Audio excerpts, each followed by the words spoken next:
Hello guys, in this video I'm going to show you how to deactivate the community that you have created on the WhatsApp application.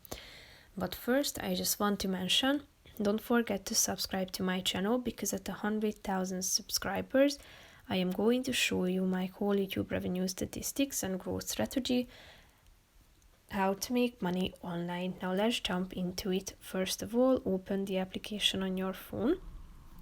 Then tap on the communities button down below, which is the third option. Select the community, tap on it, then scroll down to the bottom of the page, and here you can find the deactivate community button. Tap on it, and then you should click on the deactivate button. Tap on deactivate if you are sure that you would like to get rid of this community. As you can see, it's being done, and as you can see, it has been deleted.